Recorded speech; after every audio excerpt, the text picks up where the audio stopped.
Hey, salut les cacahuètes, c'est Morgane. Et aujourd'hui, je vais vous parler d'une théorie que personnellement, j'aime beaucoup.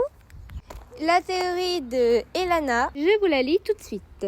Je pense que Nao a survécu grâce à Vortex qui a utilisé ses pouvoirs au dernier moment pour le protéger. Je pense ça pour deux raisons.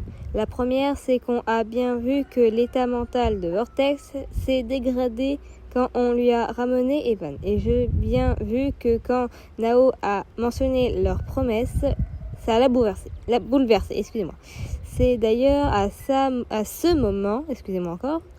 moment-là qu'il a pété un plomb. Ensuite, il y a le fait qu'il a pas abattu After tout de suite.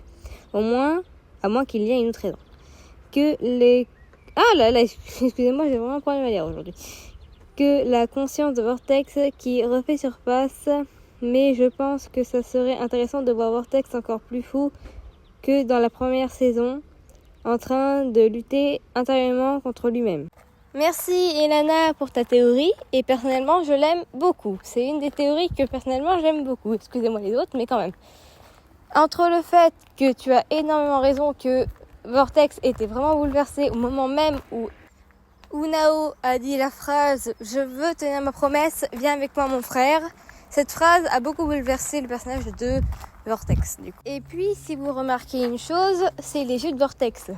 Au début de la série, ses yeux n'étaient pas tellement existants avant, quand il commence à rire comme un psychopathe. On voit bien que ses yeux sont noirs avec un point rouge au milieu, qui est son iris, justement. Son iris devient rouge pendant la quasi-totalité de la série, à part dans son passé. Dans son passé, il avait des yeux à peu près normaux. Et c'est à partir du moment où le père de Vortex a tué sa mère que ses iris rouges sont apparus. Et ces iris rouges, elles représentent littéralement la colère que Vortex a contre les gens qui sont autour de lui. La preuve, quand il regarde Oshka, il a les yeux rouges. Quand il regarde son fils, il a les yeux rouges. Quand il regarde ses employés, il a les yeux rouges. Quand il regarde Nao, il a les yeux rouges, mais paf, arrive un moment, il a les yeux normaux. Et la raison à ça, c'est que pendant quelques secondes, Vortex avait compris, Vortex avait cru à ce qu'avait dit Nao. Mais après, son côté psychopathe est revenu et il s'est dit que ce n'était qu'un autre mensonge que son frère lui avait dit.